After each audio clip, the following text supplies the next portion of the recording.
Yesterday, Hurricane Gabrielle rapidly intensifying into a major hurricane, and this is a stunning satellite loop, thankfully well to the east of Bermuda, but a very healthy looking hurricane.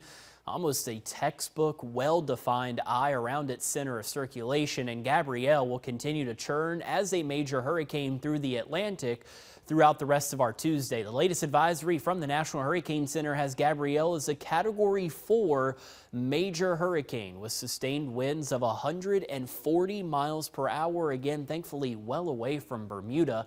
And Gabrielle is moving well away not only from Bermuda, but as well as the United States. And it'll start to weaken tomorrow and through the rest of this week, eventually making a run at Portugal and Spain by the upcoming weekend. But for us, no type of problem or impact from Gabrielle, something that we can simply watch spin deep in the Atlantic Ocean. Now, behind Gabrielle, there are two waves of showers and thunderstorms that we're watching closely towards the end of this week and into this week. And as far as their exact path and trajectory, still way too early to give you any of those types of details because the center of circulation with these still hasn't even developed. That's why it's simply areas being watched by the National Hurricane Center.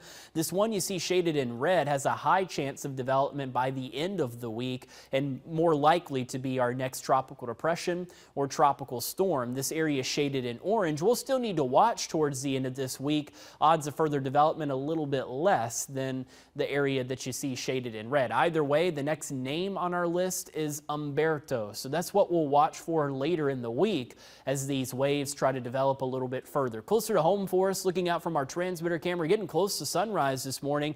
You can see a little bit of color off in the distance of our transmitter camera in Kershaw County.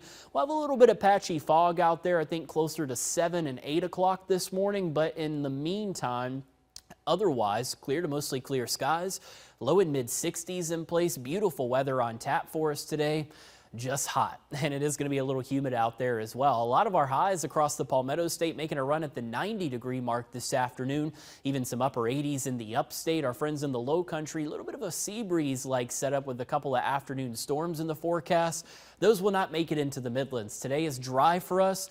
We might be wishing for some rain to cool us off because of these highs in the 90s, and they continue to get hotter through the rest of the week. 93 is our high for Wednesday, about 10 degrees above average for this time of the year. I even think Thursday we'll get some 90s on the board before our next cold front drops in. It'll get here late Thursday and into Friday, knocking highs into the low and mid 80s for the upcoming weekend. So some seasonable temperatures by Friday and into Saturday, and we're pairing that with our next best bet for some rain and thunder. Today and tomorrow, though, will be dry, unfortunately, which means no type of relief from the heat.